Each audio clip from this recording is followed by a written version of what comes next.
I suck at Jiu-Jitsu. How do I suck less at Jiu-Jitsu? I guess to suck less. Ladies and gentlemen, the diabolical leader of the Headlock Squad.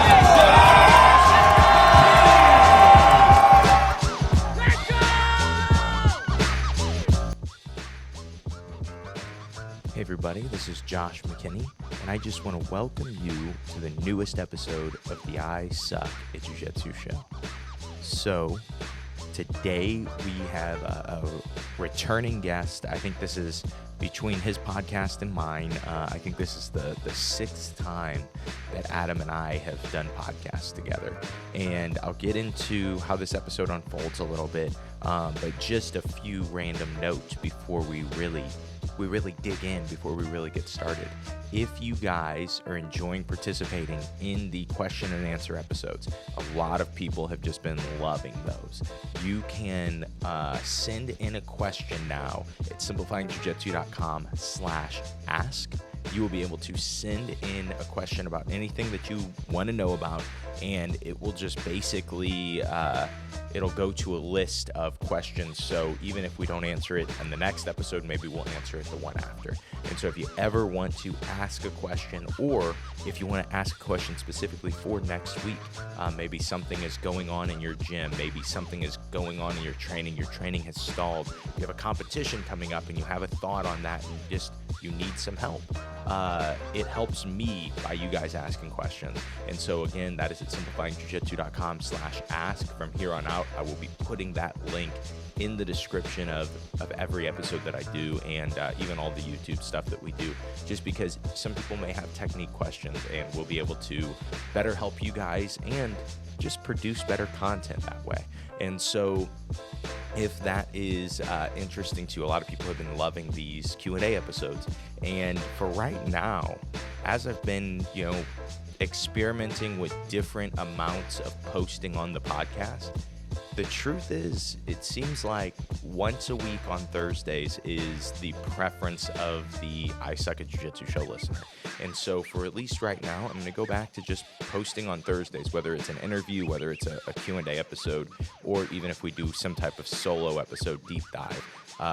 We're just going to continue doing that Thursday because that seems to be everybody's favorite day to listen to the I Suck at Jiu-Jitsu show. And like I was saying, we're just trying to listen to you guys. And so again, if you have any questions, be sure to send them simplifyingjujitsu.com/ask. And besides that, we'll kind of get into this interview. This interview is different than the ones Adam and I have done before. I think it's very common that we talk about goals and we talk about entrepreneurship and things like that. And we get into those things in this episode, but I really feel like the perspective is a little bit different this time. So often you hear people at different levels of jiu-jitsu, they talk about how you need to focus on the journey. Don't worry about the belt, focus on the journey. And for Adam and I, two people that are both black belts in jiu-jitsu, and two people that are really pursuing a lot of different goals when it comes to business and entrepreneurship, we kind of get into that conversation of how white belts look at the belt system and how business owners look at the dollars in their bank account, and you just forget to enjoy the journey. And so that's kind of what this episode is about. It's just that discussion, and it's very honest, I think, from both of us. And so I think people will really enjoy this episode. But without further ado, let's go ahead and we'll get into today's interview with Adam Meredith.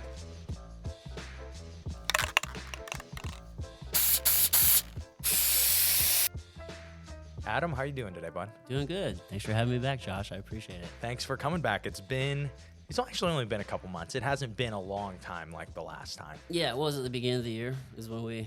Was it the beginning of the year? I don't know. Bryce fact checked us on that. He never helps. He's never there for us. Worthless. I'm glad we got that in to start. So just kind of, always every time you come on, always like to kind of hear about and post. We'll hear how things are going. And You know, we don't get to talk as much, but I think we see each other's stuff on social media a lot. Yeah. And so, and I've gotten to talk to you just a little before. So I wanted to start, I thought it might be fun.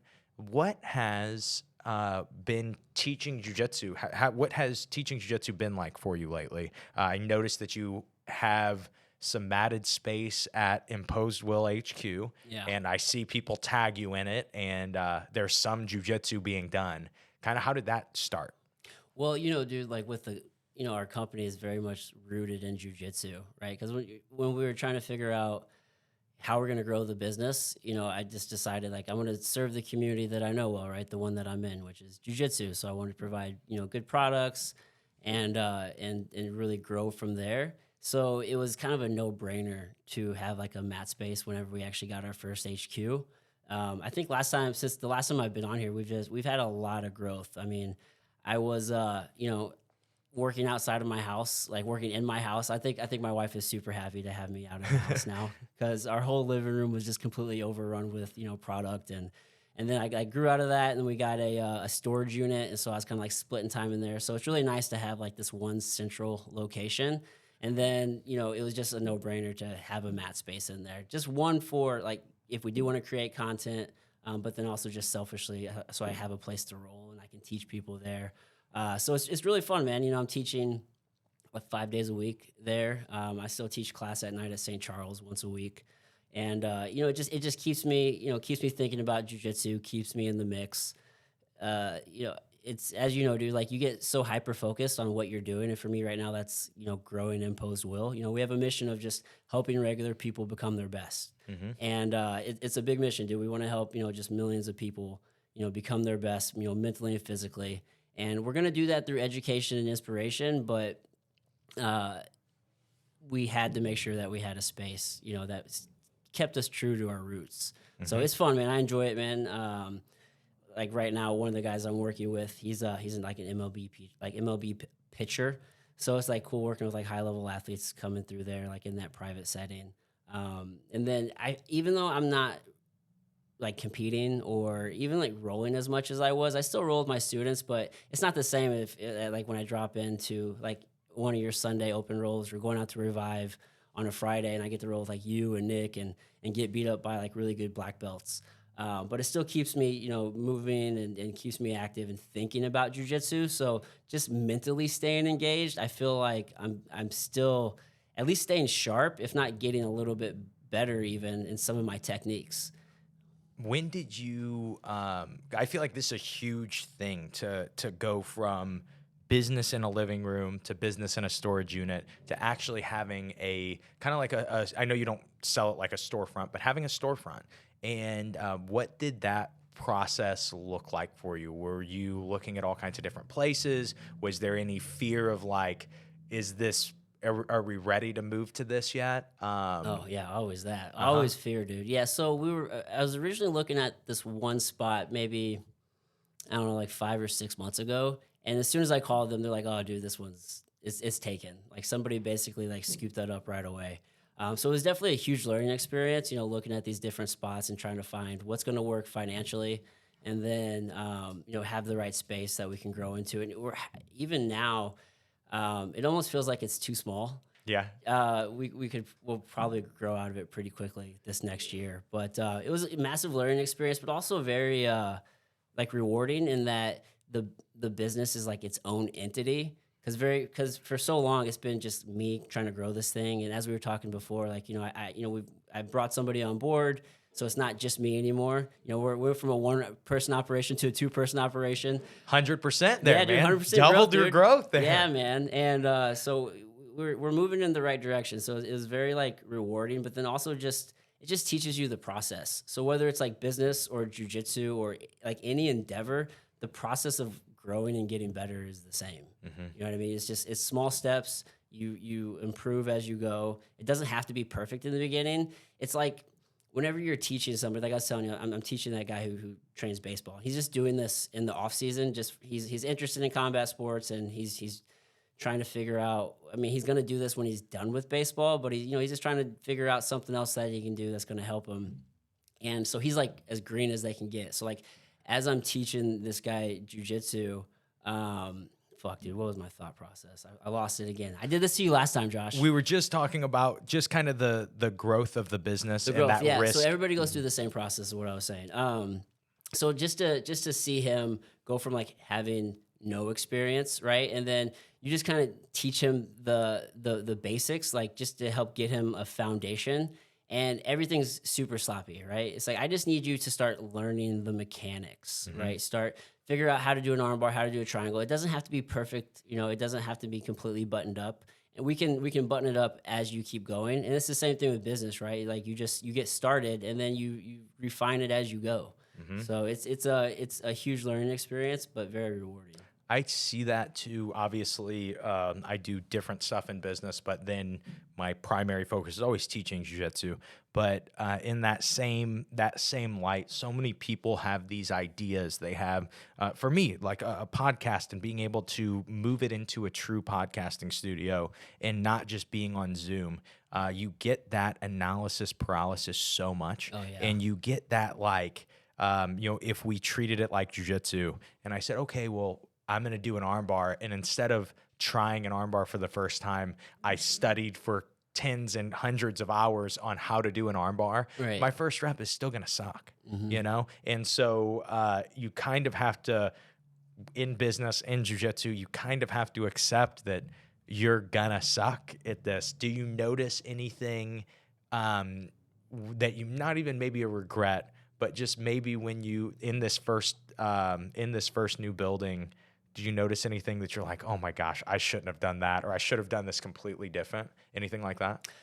Nothing's really sticking out other than, maybe it would have been, hindsight always being 2020. Maybe we could have went a little bit bigger with the space. Yeah. We have a massive goal of, like bringing our manufacturing in-house at some point. And one of the first steps we'll probably do is just doing screen printing, printing our own t-shirts. That's pretty easily to do and start going vertical that way. But with the space that we have now, we don't necessarily have enough space to do that. So like hindsight being 2020, maybe we would have stretched ourselves just a little bit more, but it's just one day at a time type of deal. Like you just slowly get better. It doesn't all have to be perfect right away. Of course.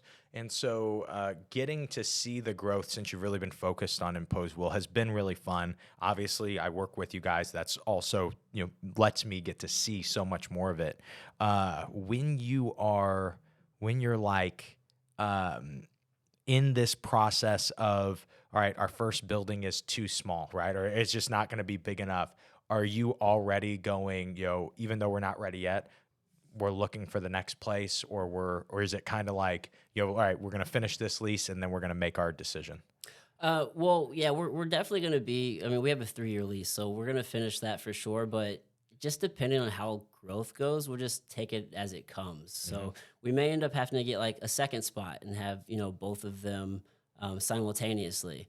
But I don't know, we'll just try to cross that bridge like as it comes. The thing about being like a high operator, it's like I'm never satisfied. You know what I mean? I'm not the type of person who really lives in the past too much. I don't like talking about things that have been done. And so I'm always thinking about the next thing. So there's always like, I'm trying to find that balance of like appreciating where we are with still having that ambition of looking where we're going, because it's really easy for me to, even in the building that we have, like it's a cool step, but it's still not good enough. Like I have such big goals of where we want to head, and we're just not there yet. So I'm just trying to appreciate the journey and where we're at, and just know that it all just takes time. It's a slow process. How do you appreciate the journey when you are somebody that, because I feel that same exact thing in jiu-jitsu competition. I'm sure for you, when you fought MMA, it was the same way of like, I'm not where I want to be. I haven't beaten the people I know I can beat. I haven't gotten to the place I know I can get to. But then it's, the counter argument is one day you're going to be old and you're going to be like, well, I wish I would have enjoyed that a little more. What are some things for you that help you enjoy the process and kind of enjoy the day-to-day of not being where, not being at that finished product yet? I try to do a couple of things. So one, I try to just actively live in gratitude, as cheesy as that sounds. Like I'll in the morning, I'll wake up and I'll go for a walk or something, and then as I'm just getting ready for the day, I'll just take a moment, just look around, like, dude, I'm super thankful for where I'm at right now, because I do remember where I was. Like, the first time we podcasted, like I was just in my apartment, right? So just the small steps, I just try to just be grateful from where I'm at, because it wasn't that long ago, dude, where, I mean, we're in 2023 now, so 10, 11 years ago, like I was getting divorced. I thought life was it was over, like life was terrible. And then, you just keep living, and things work out, things get better, especially if you actively try to get better. And then more recently, one of the things that I've done is just every day, at least like notating my wins. Like it could be a small win, it could be a big win, but just like notating like the win or two, or however many how many wins you're having that day, just like notate those. And then you can go back and look and like, oh dude, I did win. There was a win, there was a win, there's a win.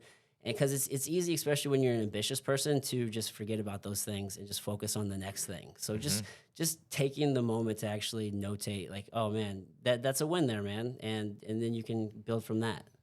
Man, that is so important. I was we were in Florida with our family just a few weeks ago, and I was sitting in the hot tub with my brother. And my brother recently, my brother has always had just this interest in animals. He's been in the car business for a very long time, and he recently just quit and is full-time. He's had a farm for a while, but he is going full-time with farming. Oh, cool. And we were just talking, and I was kind of laying out different goals and different plans that I had.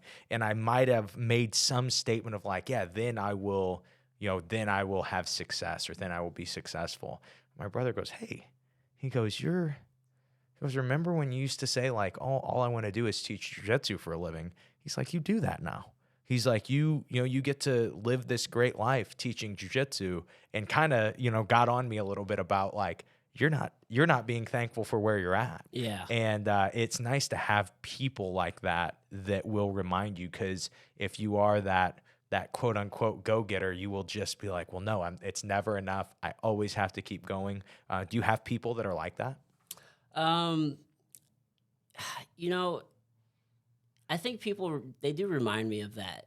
Yeah, I don't know if I have necessarily anybody like in my close circle that is like that, because I tend to surround myself with ambitious people. So we're all kind of looking for the next thing. The quickest way to get me to like stop hanging out with you is just to keep having the same conversation with me. You know what I'm saying? Like you go talk to somebody and they're talking about the same shit all the time. It's like, man, I don't want to keep talking about this. Or I've heard this story before. And it's like, yeah, I'll like start cutting you off. It's like, yeah, I remember you told me that. I remember, yeah, you told me that. I don't want to have that conversation. So, but people do remind you, and it's like, yeah, man, we are kind of doing something. We are growing, and that could be anything, right? It could be like you're starting jiu-jitsu. I can remember whenever I started jiu-jitsu, and I can remember thinking to myself, man, I'll never be able to teach this. Like, how are they teaching this? There's just so much information. Like, how are they doing this? And then now here, I've been teaching jiu-jitsu for like 6 or 7 years or however long. It's a lot of growth, and it's like when you look back at that, it's like, man, yeah, man, I am doing something. So I think it's cool to take those moments, but I don't live there. Yeah. Yeah. I notice this with jiu-jitsu guys all the time. You will get black belts that will tell everybody, don't worry about the belts, don't chase the belts, don't chase the belts. Belts don't even matter to me. And it's that same thing of like the people that are very wealthy that say, oh, money doesn't matter to me. Yeah. And it's like, yeah, because you have it, You have right? it. And it's like the black belt, it's hard for me to be able to remove myself and say like, hey, maybe the reason I do tell you to not chase the belt is because I have gotten to black belt and I realized that, it doesn't make everything better. It Right. doesn't change everything for you. It's fun to be able to beat up Bryce. Yeah. That's a great thing, but I could probably do that as a brown belt too. Easily. Bryce is shaking his head. He doesn't think so. But I just think that like, it's so easy and I know that this is something I am more guilty of than most any other negative thing that we talk about on the podcast.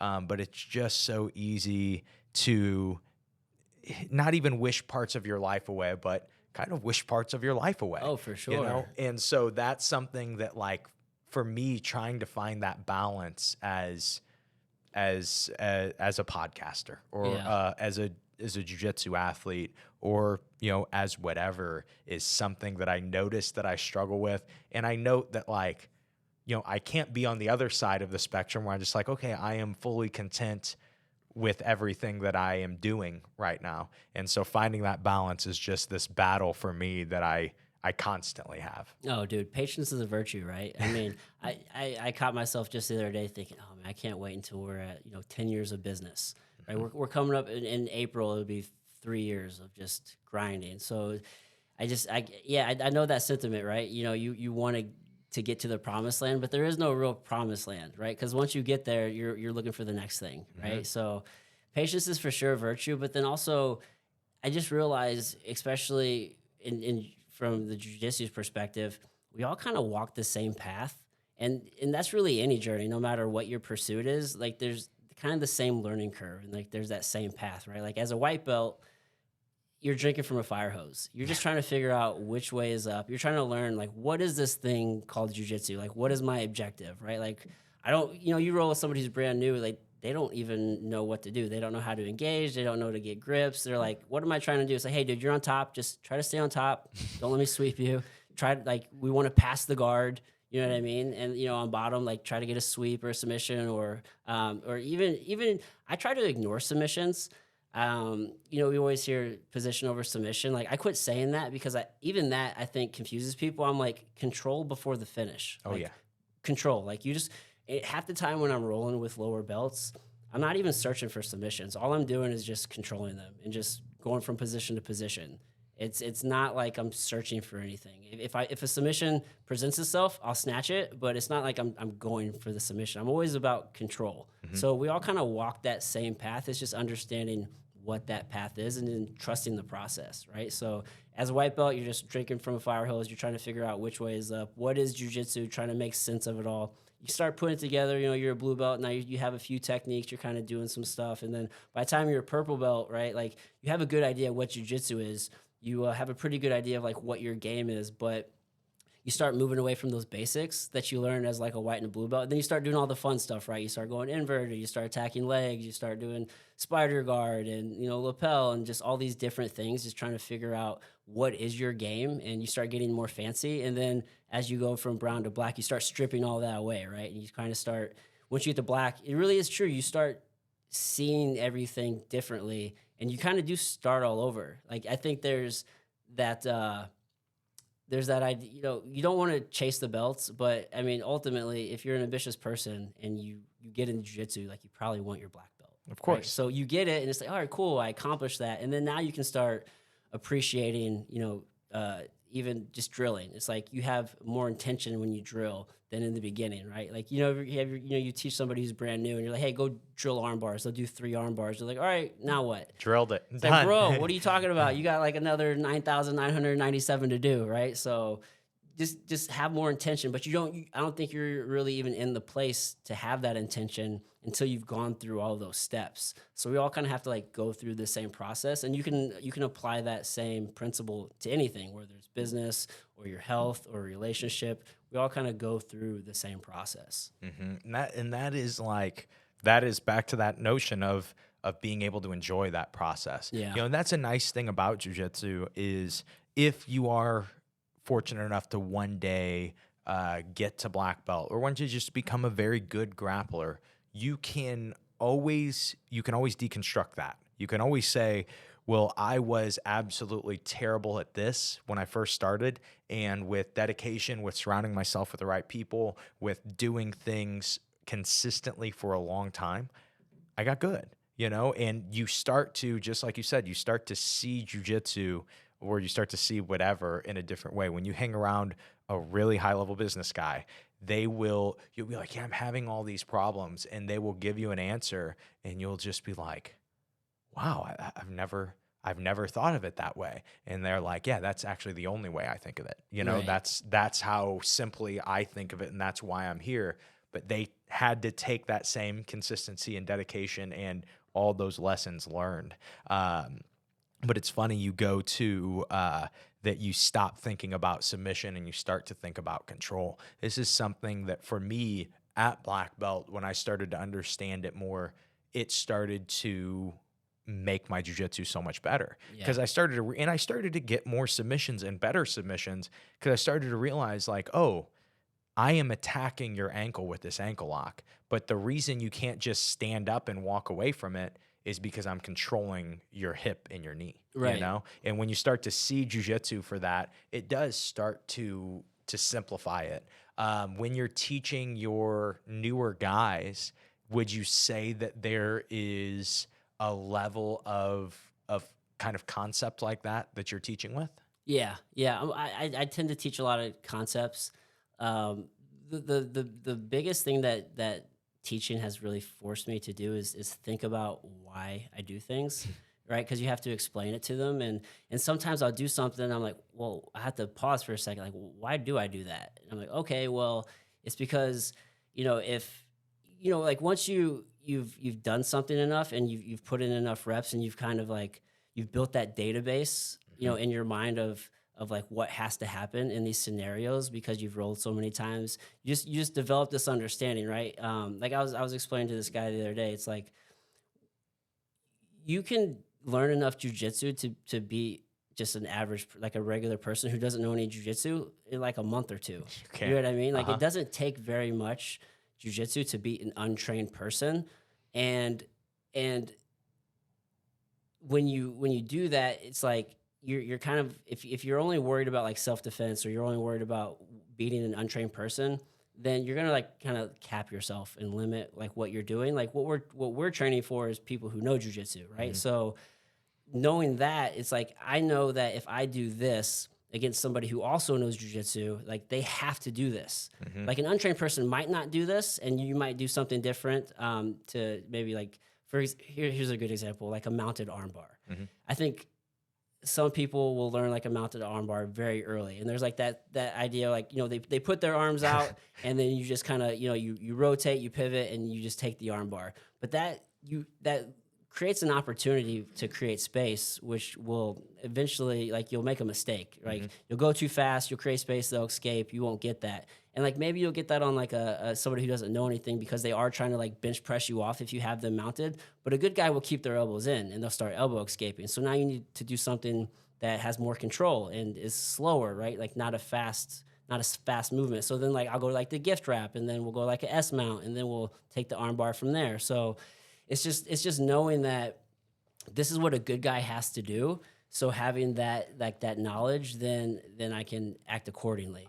And I think it's just you have to get the reps in to know that. I guess to stop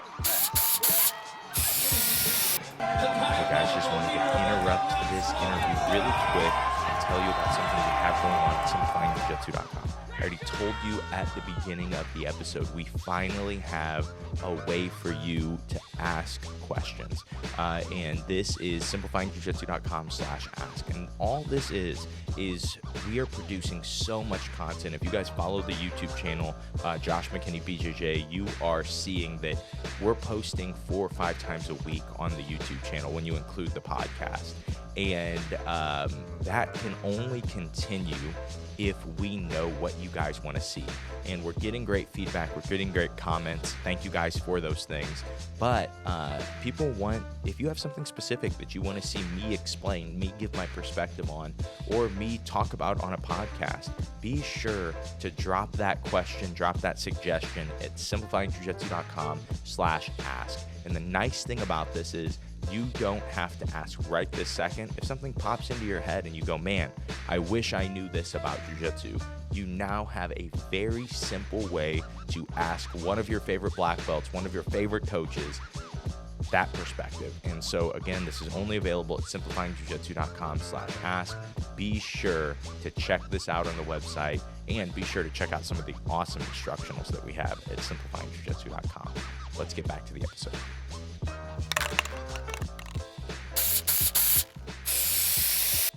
I find that now, it wasn't but 5 years ago. I think when I started the podcast, it was like either 4 or 5 years ago, and it was this constant thing of people, like, it was still, concept was still like this buzzword that you weren't allowed to use. And people were like, oh no, you know, it's the small details. It's the small details. And now it seems like everybody that I conversate with has some explanation of like, yeah, you know, the small details got me to where I was, but maybe I could have gotten there a lot faster with a deeper understanding. Yeah. You know, and I see that so much in jiu-jitsu for guys, is like, you know, you go, okay, well, I was taught on day one, the guy is going to put both hands on your chest and you're going to do the armbar. And so you have this argument of like, well, I got good learning that way, so this is what you should learn on day one. But it's like this problem of like, you know, you work really hard your whole life to set yourself, your kids up for a certain, you know, in a certain way. And then you go, well, the only way you guys would know the lessons that I know is if you go through the exact same thing that I went through. Right. And it's like, one, the world's different. You know, jiu-jitsu is different now. Oh man, it's evolved. You know, it is. It's like it is not an exaggeration that you have to have your blue belts prepared for so much more than they had to. You know, when I was a blue belt, I would play spider guard and I could just see it on guys' faces in competition, like, oh no, I've never dealt with this before, Right. you know? And now it's like, no, you have to know how to pass all of these different guards. You have to know how to beat all of these different things. And there is no way to prepare somebody for every one of those individual things in 2 or 3 years. Right. It's just not possible. You have to be able to say, well, this is a group of them, and this is how you beat that group, you know? I always try to explain to students that, you know, like what I'm showing you is like a way. You know, I know there's like instructors who are out there like, no, this is how you do something. But like you can pick any technique and there's probably 3 or 4 different ways to apply that and also finish it. So like what I'm showing you is a way, and like this is what makes sense to me, and maybe this is how I see it. And maybe I'll show you a couple different things, different ways to finish something. But I always try to tell people like, hey man, when you're doing jiu-jitsu, a lot of this is self-taught. Like I'm showing you some things, but when you break out with your partner and you go drill this, like that's time for you to start, like you're teaching yourself. This is self-exploration.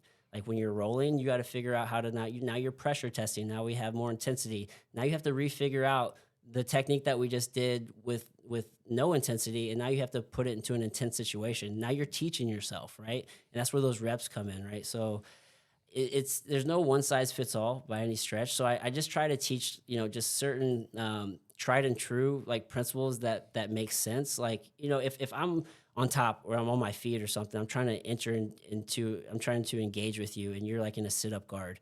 I need to get you flat. I can't allow you to sit up on your butt or to be on a hip and create an angle. That's a pretty tried and true like principle. Like, all right, let me get you to your back and then we can start working. But if it's just saying that you have to do this, that's not really going to translate. So you just need to have like an open mind and just understand like, yeah, there are certain principles that are pretty tried and true and tested, but it's not always 100%. So it helps to have like the broader understanding so you can try to figure out how to apply that to your game.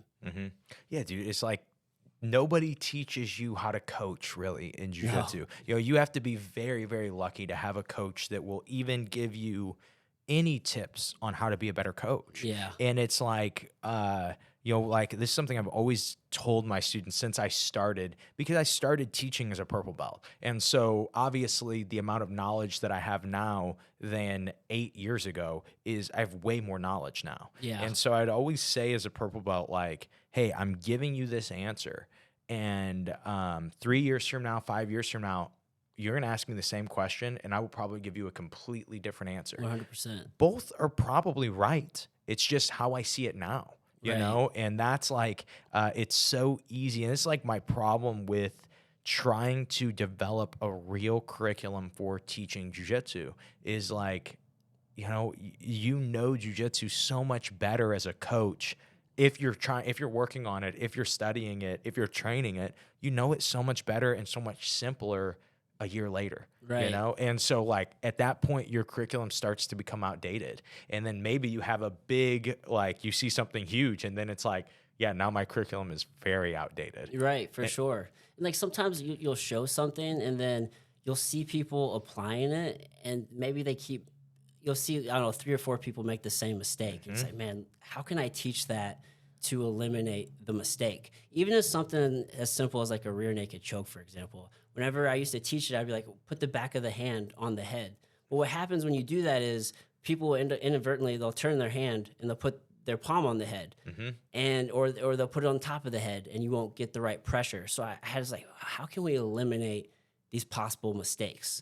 Or also, even with rear naked, some people will be like, get a big proud chest and try to close that space. But what inadvertently happens is they'll put their hand here, and then now they're leaning back and they're creating space. So then now it's like, well, how can I teach this just to eliminate those? Like, what cues can I give? So when I'm doing the rear naked, and I'm going to say this with a caveat, because I know you can learn great things from instructionals, but I do think there are people out here teaching just off of instructionals, and they're like, well, I watched this Danaher video, or I watched this Gordon Ryan video, and this is what they do. And the person teaching it doesn't really even have an understanding of why they're even teaching it. They just saw it on an instructional, and they know that person is really successful, and they know that person is very high level, so they're going to teach it that way. And there is some validity to that, but it's like, you as the teacher don't really even understand what you're teaching. So with that caveat said, I did go to a Danaher video. I was like, well, like, what are the best guys in the world doing for rear naked choke, for example, like Danaher or even like Craig Jones and B Team. And I was like watching some of these videos, and they all put the rear naked in, and then they grab their own shoulder, and then they close everything down. You know, because you want to close the space, not create space, right? You want to like constrict, like a boa constrictor, bring everything in. So I just started teaching, like, when you do the rear naked choke and you come in, grab your own shoulder, and then, you know, give their neck a nice little hug, like close everything down. And that makes it real tight, but that also eliminates the possibility of them doing the wrong thing. So I'm just trying to like eliminate errors that they might have. On that note, though, how you explained that is different than somebody who's just going and watching an instructional and going, this is what the curriculum is tonight. Right. And I think that so many coaches are guilty of this.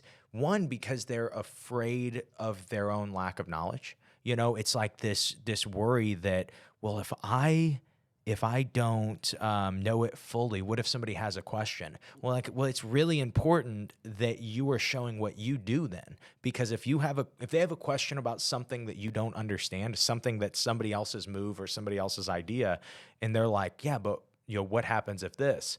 Like, ugh, I don't know. It's a great question. Yeah, I don't know. Let me see if the instructional has that on it. And you know, and I don't think there's anything wrong with learning from instructionals and with even learning to teach certain things from instructionals.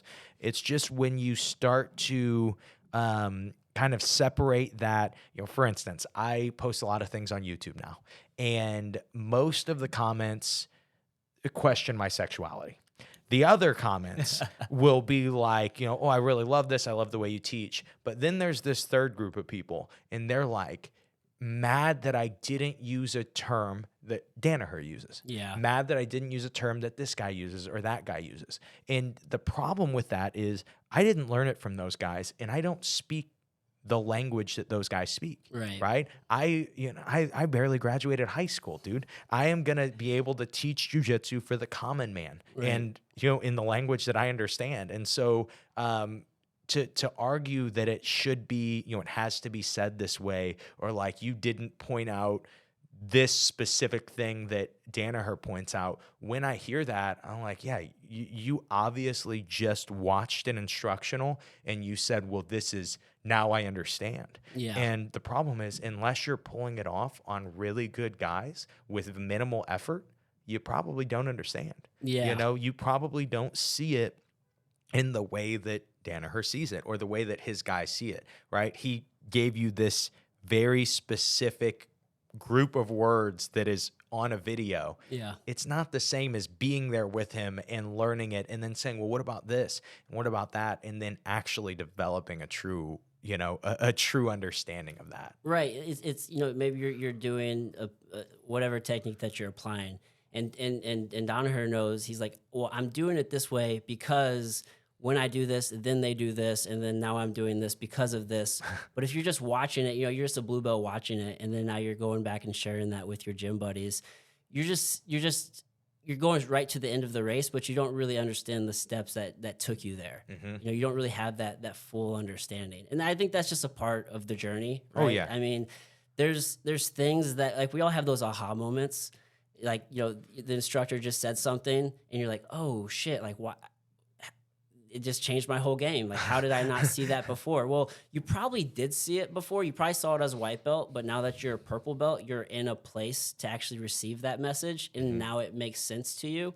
But you had to, like, go through those steps and, like, get those reps in for that to actually truly make sense to you. Otherwise, I mean, as a white belt and a blue belt, you're essentially just mimicking. You're just copying what you see without really any understanding. Like, you know that it works, but you don't really know the why. So you just have to go through the process. Yeah, I totally agree. And I think that the problem arises, you know, not that, because I don't want it to be like, oh, Josh hates John Danaher or something like that. For me, the problem arises when you assume that you're woke. You know, you're like, oh, now I know. Now I know. And the problem with that is, like, for me, I have had ideas and concepts that I came up with 3 years ago that I taught at seminars, and people are like, this was huge for me. This was groundbreaking for me. And I don't even teach that way anymore. I completely I'm like, that wasn't a good enough explanation. Yeah. That could have been explained way simpler this way. Right. And so then to say that, like, you know now because you watched an instructional, like, no, you don't. You know, you could know so much deeper, but as soon as you decide that you are now all knowing, you have just stifled your growth. Right. You know, it's ego. Yeah, and that's exactly what it is.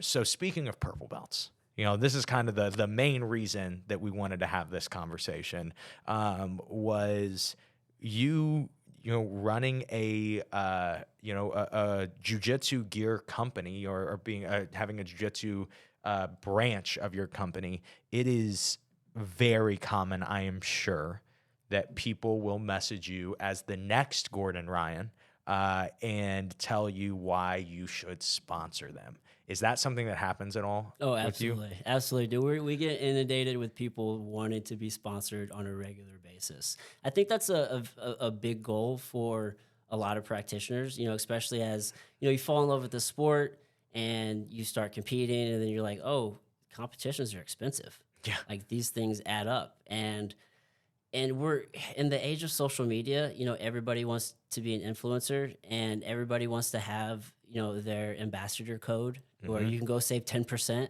and it feels cool to be a part of something. I mean, just as humans, I mean, we don't live in a silo. Like, we need each other. Like, we need human connection.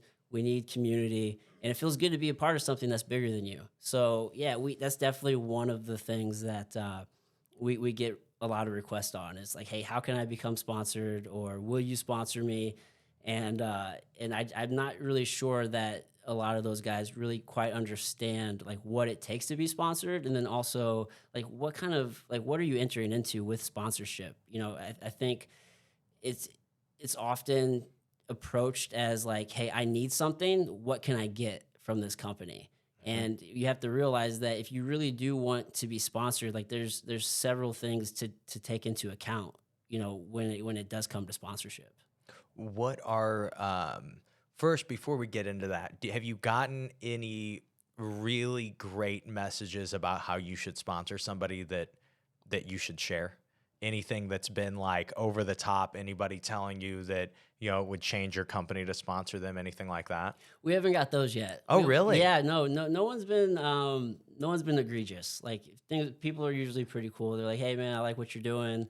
Will you sponsor me? Or they'll be like, hey, I'm competing all the time. Like, will you sponsor me? But nothing crazy. Nobody like reaching out like, hey dude, I'm the greatest. I'm about to be the next world champion. If you don't sponsor me, you guys are dumb. Like, we haven't gotten any of those, thankfully. People are pretty respectful. All right, man. I think that's what I sent you guys. I think that was how I got sponsored by Impost. Will, It's like, listen, if you guys don't sponsor me, then you guys are done. You guys are toast. You're gonna fail. You guys absolutely suck if you don't sponsor me. I thought that was what I said. Maybe I didn't. Maybe that we reached out to you. Oh, okay. that was what it was. I didn't get to send you my patented sponsorship message. So not even from an imposed will standpoint, but just from a kind of a general standpoint, what are some things that an athlete should realize about how jiu-jitsu sponsorships actually work? Yeah, and I think this really applies to all sponsorships, but like the first thing you should really be looking at is does it make sense for you to actually partner with that brand? Meaning, like, are you aligned with what they represent? You know what I mean? Like, do you believe in what they're doing? Do they represent what you believe? You know, in your case, for example, like when I reached out to you, it was like we knew each other. But first and foremost, like we don't sponsor anybody who we don't feel like has like isn't our type of person, like isn't like an imposable guy or a girl. Like we want to make sure that you have the right character and the right values, and you represent, you represent the core values that we operate by. So I mean, are you the type of person that a company is going to want to work with first and foremost? Like you have to be the right kind of person. You can't just be the guy who's out here trying to stir up shit, because you think that's what Gordon Ryan does and it's cool to do. Like you want to be a good person first and foremost, and make sure that you do align with whatever brand that you want to work with. Not just you want to get free stuff and it feels good to say that you're sponsored, but like, do you really represent what that company is all about? Like that matters. That makes a lot of sense. And I, for example, you wouldn't want to, get a CBD sponsorship and not take CBD, right? And be like, I don't know anything about it, but I heard that this guy was sponsored by it. I know somebody else who has that sponsorship, so I want to do it. So yeah, like, do you use their products? Do you believe in their products? Like, are you a customer of theirs? I think that everybody wants to take, but it needs to be like a mutually beneficial relationship. You know what I mean? You can't just say like, hey, I'm competing all the time and I want to wear your stuff. It's like, all right, cool, but how does that actually benefit me? You wearing my stuff. What does that do? So then I think that kind of brings up, if somebody were to message you, what are some things that you look at specifically to go, okay, this person would be a good fit for a brand, or this person wouldn't? Yeah. So, again, number one thing is like, we're always looking at like, what kind of person are you? Like, are you a good person? Do you have values? But then, so it's kind of multifaceted. It's not like one thing in particular. It's like a number of things, and it can be in any ratio. Like maybe you have a good following, right? But maybe you don't compete a ton, right? But you have a good following, and you're doing the right things. Like that can go, and like we can take that into consideration. You're out there, you're marketing. You do compete, but it doesn't necessarily mean you're a world champion, you're winning all the time, but you have the marketing side of things down, right? Or maybe like you're a school owner, right? Like it doesn't always have to be, you don't always have to have like a huge sphere of influence online. Maybe you have a good amount of influence in real life. I mean, we all have our sphere of influence, right? So you don't always have to be this mega social, influencer. Like maybe you're in the community and you're helping people and you're doing something in real life. People look at that, right? Where are you? Like, what's your geographic location? Like we were talking about off air. Us, for example, we're pretty well established in the St. Louis area in the jiu-jitsu space. So we're probably not going to be looking to add too many more athletes to our roster from a jiu-jitsu standpoint in St. Louis, because then you're just starting to dilute the market. So we're kind of looking outside of St. Louis if we want to add somebody in. So, like, where are you in relation to the company? Like, are they in your hometown, or are they in a different city, different state? Like, that matters. You know what I mean? And then, are you competing? Like, that does kind of matter too, depending on whatever the sport is. Like, maybe you're you do triathlons, for example, and a company wants to expand into that, and you're doing the thing and you're making content around that, and they see that, that matters because now you're active and you're not in their city, but you are actively, doing stuff to promote yourself and to do the thing. And then now it makes sense for us to align with each other. So, I mean, it doesn't necessarily have to be one thing that you're doing, but you do have to make sure that, you are active on social, because that does matter. Because if you don't market anything. Like, you don't have to have the largest following. Like, it helps if you have 20,000 followers or 50 or 100,000 followers. But if you only have like 1 or 2,000 followers, well, how are you making up in that way? You know what I mean?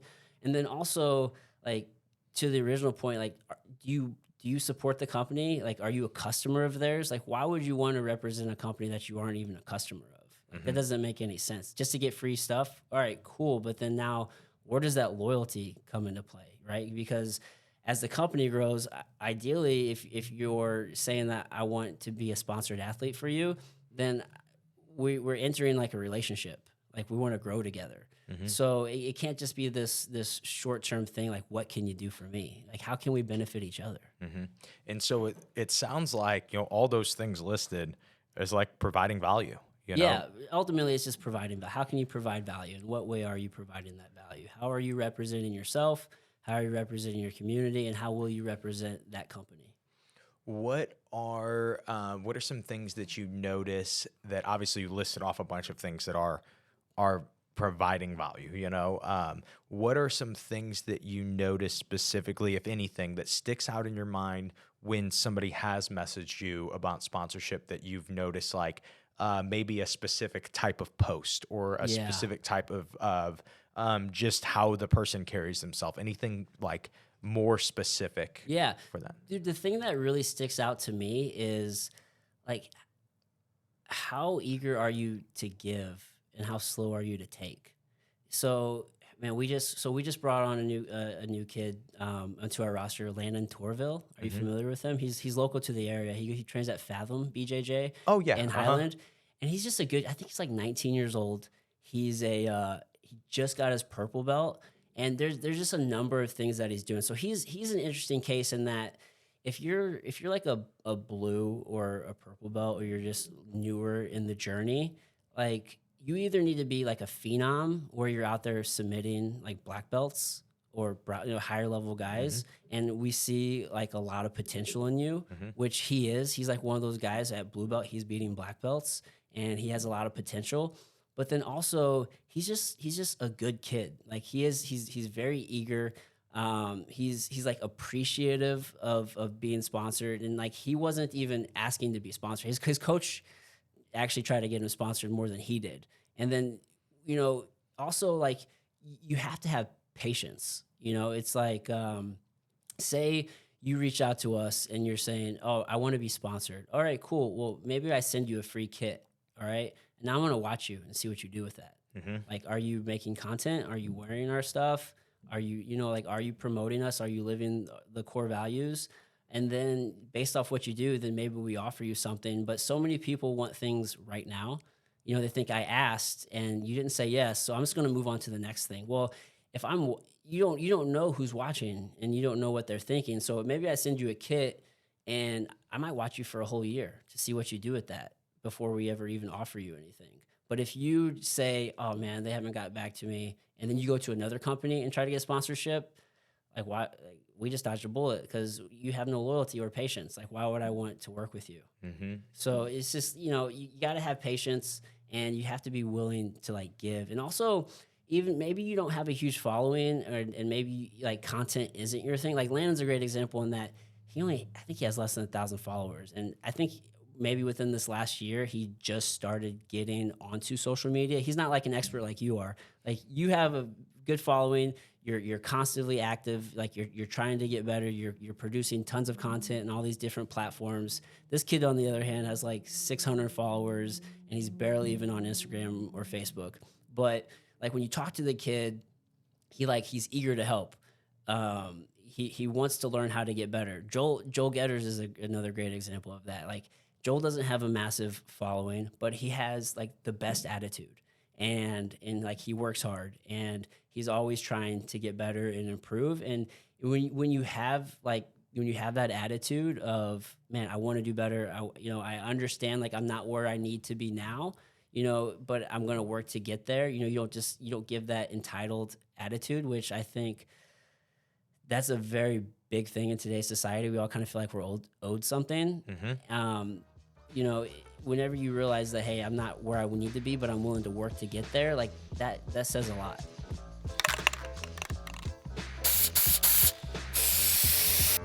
What's up, guys? Josh here. Just wanted to interrupt this interview one more time and tell you guys about something we have going on. It's simplifyingjujitsu.com.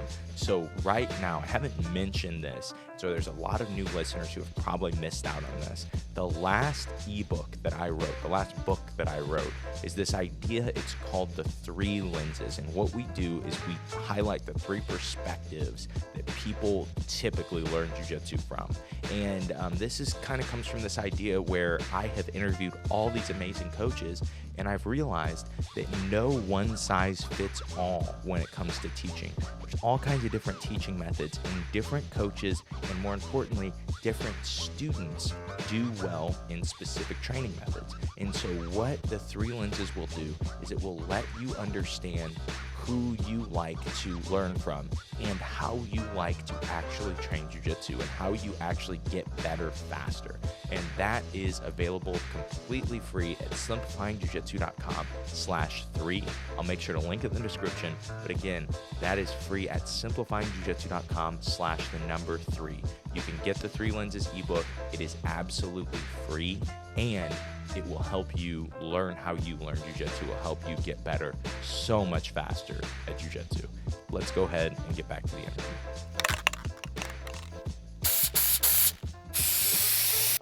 Look back to the first sponsorship that I ever got in jiu-jitsu, and it was I really liked King's Geese, and they were a really big company too to try to get as a person from Granite City, you know, and I would compete every time I would wear King's Gi. I would tag them and everything, and this was advice from Kyle, my coach, and I kept on it, and I kept on it, and I kept on it. And one day I got one of their photographers that they hired, took pictures of me at an event as Chicago Open, and I won my division, and was wearing all King's stuff, got a bunch of cool pictures with it. And she was like, hey, I'm going to talk to them, see if if we can get you sponsored. And it was like, oh, perfect. Still happened. Nothing happened of it. Like a year or 2 later, I got a message, and I was still wearing King stuff. And I got a message, and it was from a different member in the company. And they said, hey, we are revamping our sister company, Maeda. Would you want to wear that? Because we've seen how you've done with the King stuff.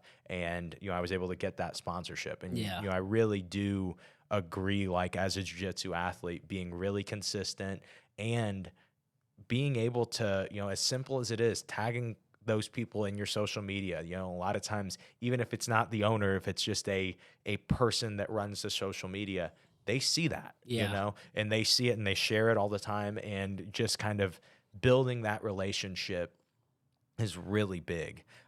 Do you notice that there are people that are kind of doing that with your brand?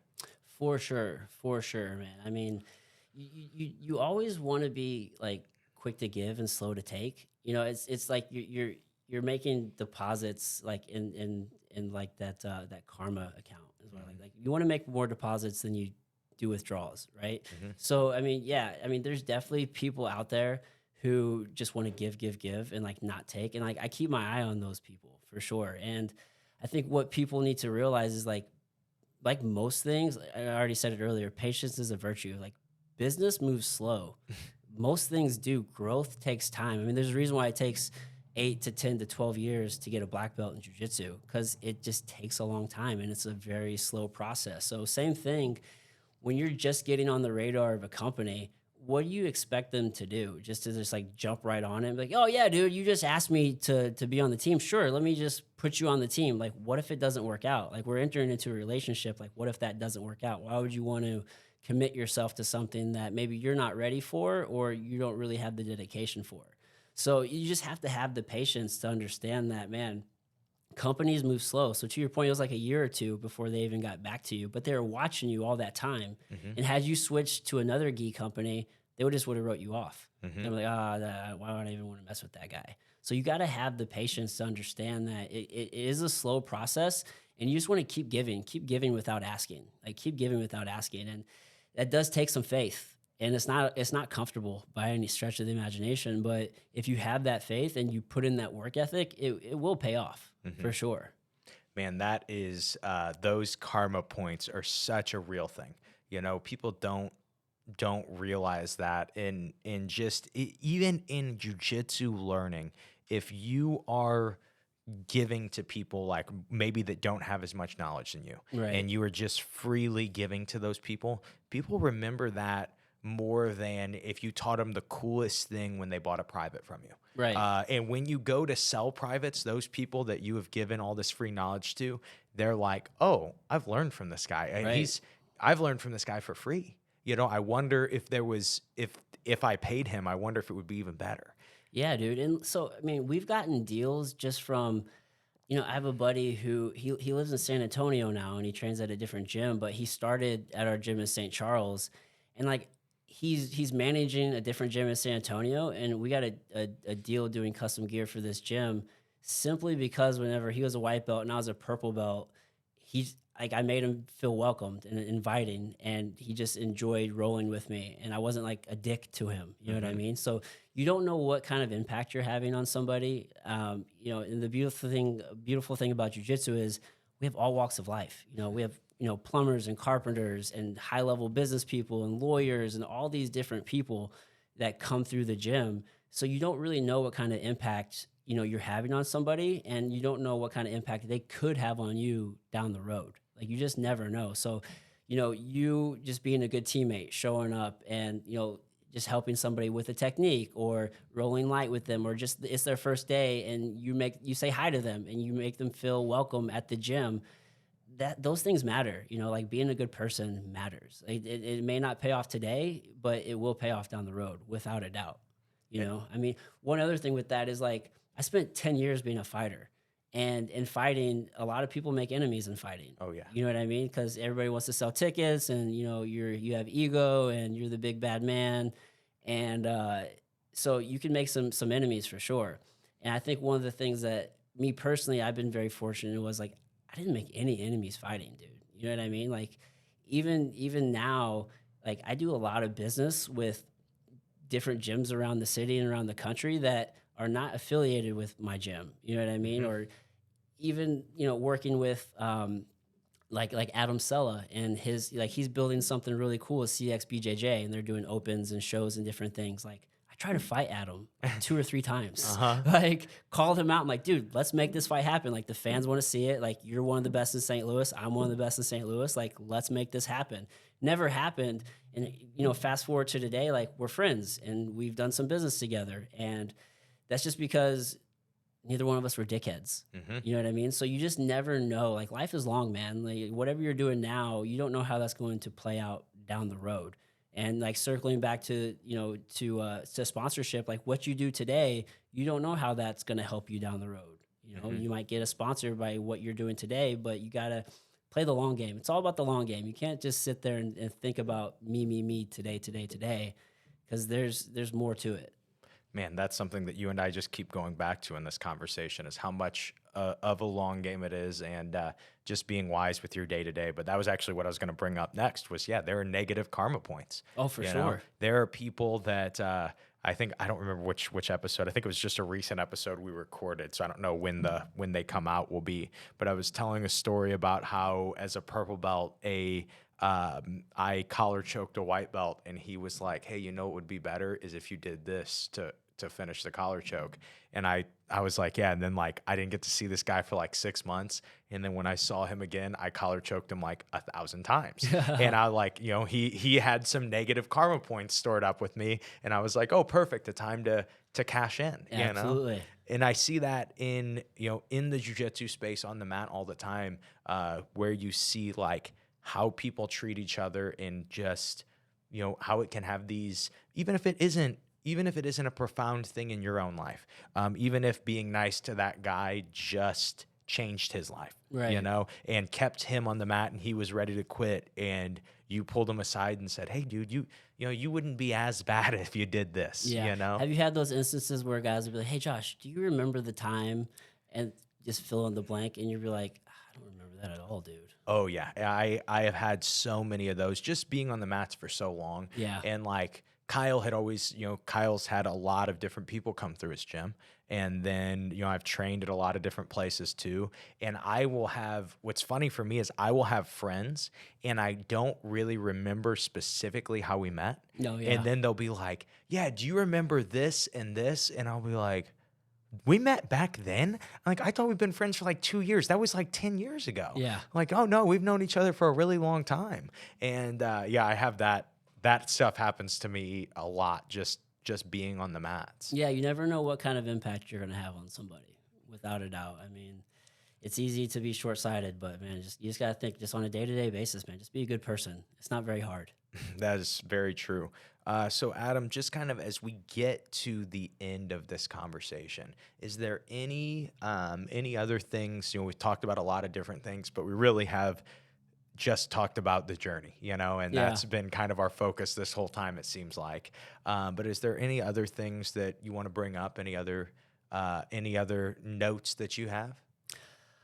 Man, dude, I think we kind of covered it. I mean, whenever I reached out to you, I thought we could probably help some people with this conversation surrounding sponsorship. So many people think it's cool to have a sponsorship or to be an ambassador, and they don't really quite understand like what that takes. So hopefully we're able to maybe shine some light on that, because it is a give and take relationship. So, maybe just to recap it, as you're thinking about, I would love to be sponsored. How can I do that? Like for sure, be active in whatever area that you're trying to seek, whatever sport that is. In this case, jiu-jitsu, like be an active jiu-jitsu person. Like, it doesn't mean you have to compete every weekend, right? But you're regularly training. Maybe you are teaching.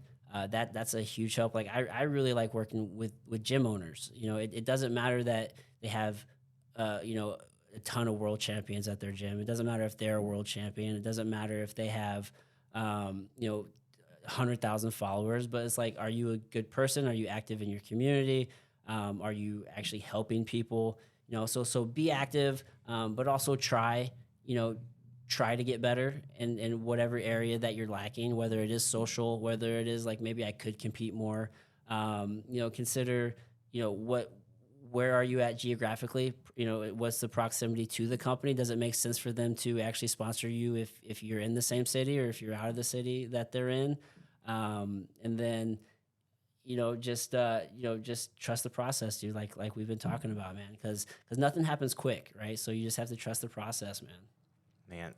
So then just on that note, before we move on to from that, you guys do custom gear. And I think that this is, to me, this is something that I find myself telling more people about than anything else when it comes to imposed will, is just, custom gear orders, because so many people want to do that at their school. Yeah. And it's so logistically hard to do. And the way you guys do it keeps it from being logistically hard to do. So how do your custom gear orders work? Sure, yeah. So we try to make it real easy because, to your point, as a gym owner, that's such a headache, right? I mean, nobody wants to deal with inventory. Nobody wants to have to collect all those orders. Nobody wants to have to just go through the whole process. It's a pain in the ass. So we try to make it as easy as possible. We do all the mock-ups for them once it's approved. We've had a lot of success working with gyms where we'll mock up your custom gear, and then we actually create a store page for you on our website. And then we usually run like a 2-week pre-sale, so that way nobody has to collect the orders. You can just go to the website, place your own order, and then once the pre-sale is over, we'll submit and we'll have everything made, and then you usually have everything in hand within like 4 or 5 weeks. So we just try to make the whole process as easy as possible on the gym owners, so there's no heavy lifting on their end, and then we fulfill all of the orders. So if any gym is listening and they are interested, they can reach out either to me through social, or you can email me. It's just adam@imposedwill.com. I don't even know, maybe I shouldn't have gave that out, but it's all right. Leave it in there. Or you can just go through the website and we can take care of you. So yeah, man. I mean, we've had a lot of success helping gyms do that. All right, that's perfect. So I just thought we would finish with This will come out sometime in January, I believe. We may have enough podcasts already that it may come out in February. Dude, I'm not you're sure. rocking and rolling. We're dude. doing a bunch, but since it is still December, any goals for you in the year of 2024 that you'd be willing to share with us, or anything like that? From a business standpoint, or from a man, dude. So we have massive goals. We have massive goals. Like I was telling you, kind of off air, we're talking to a few investors because we have some very aggressive goals for growth. One thing I think, I mean, we kind of can share. We're kind of already going down the path, and this is just kind of getting into the weeds. But I mean, so we are in the jiu-jitsu space. That's where we're started. But I mean, we're not just like a jiu-jitsu company, right? Like we're a high performance lifestyle brand. And that's just a fancy way of saying, like, we're an athletic wear and apparel brand. And we're really starting to expand into all areas of sports. As most recently, we've been providing some wrestling singlets from different schools. So, I mean, you're going to start seeing us expand into other areas for sure. Wrestling, powerlifting, CrossFit. We just dropped our Limitless shorts, which are just a general fitness shorts with pockets. Like what we have now, we call our free flow shorts. They're designed for grappling. No pockets, nothing on there because that's bad for grappling. Of course. But we're moving into more general fitness, regular apparel, everyday wear type of stuff. So you'll see more of that coming from us. And then we'll just be expanding into, just bigger markets. So we have a few other things, on the table, but, you'll be able to see those coming down the pipeline pretty soon. All right, man. Thank you so much for being on the show, Adam. Dude, Josh, I appreciate the time, man. Hopefully this helps some people. Yes, definitely.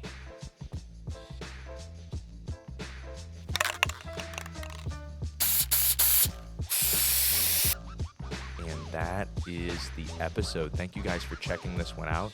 I really, like I said, I really enjoyed that this one was different. This was just something that I think Adam and I always talk about entrepreneurship when we do podcasts, but really highlighting this danger that there is of only focusing on the goal and not focusing on the journey to get to the goal. Because the problem with it, the problem with only being focused on the black belt, only being focused on this place that you want to end up in life, and then finally life will be enjoyable.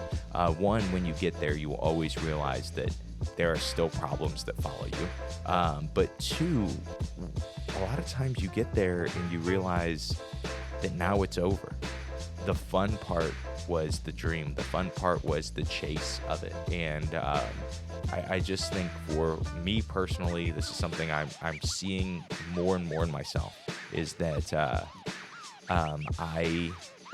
I have these very big goals, but sometimes I just get obsessed with them. And I forget that, when I look back to the journey to get me to black belt, and I think back to being a 14-year-old and getting to train with these big name MMA fighters, and being 15 and 16 and skipping school and training jiu-jitsu, and I see that stuff, it really makes me realize, like, oh, I'm never gonna get that time back.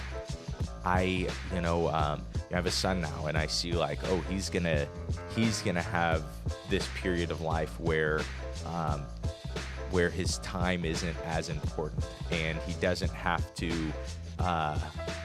be working the 9-to-5 grind all the time, right? And he just is able to do what he wants. And I look at that and I go, oh, I remember that. And I remember all I wanted to do was jiu-jitsu, and how much I could have robbed myself of joy if my only goal was black belt, if my only goal was being a school owner. Because now I am a black belt, now I am a school owner. And I love these things. These things are so fun. I would never want to get them taken away from me. But when I think about how much fun that grind was, even when I first started my school and it was making no money, and there was a group of 30 people total in the whole school. That was a very unique time in my jiu-jitsu, and I will never get to go back to that, where it's only these 30 guys, where I know everybody's life story that trains at my gym, because the gym grew, and that was the goal, but the journey there was the fun part. And so that is the random note that I'll leave you guys with today is whatever area in life you're in, just try to make sure you're focused on your journey. Just make sure you're enjoying that day to day. And I know that that's hard because, I have a question next week where we're going to talk about how I've had to adapt my training with being able to train so much less, with having a newborn. And when I look at that, there was, this season, I feel like we're getting out of it. My wife and I are starting to get a little bit more sleep and enjoy, enjoy our life a little more again. But there was a period, there was a season where there was just no enjoyment at all. It was just brutal. It was so hard because you're just not sleeping. And in that time, I think it was really easy to try to wish that time away because it was just not an enjoyable part of our journey. And I think you're going to have those periods in life. You're going to have those seasons that are really, really tough, and that you go, there's no part of this journey that I think I could even enjoy. And maybe that is the case. But the truth is, if you continue to live that, for us, obviously, there's a lot of changes you're making and you're trying to adjust to having this baby. But let's say it wasn't a baby. Let's say it was something else. When you try to focus on that part of your journey and you just are like, this is what it's going to be forever. If you make no changes, sometimes it is what it's going to be forever. But if you try to make small adjustments, we talk a lot about this idea of systems over goals. And if you try to adjust the system to be able to enjoy your day to day, I think that it is going to make a monstrous difference in your life. And I know for me specifically, it really has. But that's all I have for you guys. We'll end this episode on this bit of a philosophical rant, and then we will jump in next Thursday with a Q&A episode. If you guys have any questions, be sure to ask. But we'll get into the philosophy of life and fatherhood and trying to progress at jiu-jitsu while dealing with those things. But that's all I have for you guys today. I hope you enjoyed today's episode, and I hope today's episode helps you guys suck just a little bit less at jiu-jitsu. Have a great day, guys.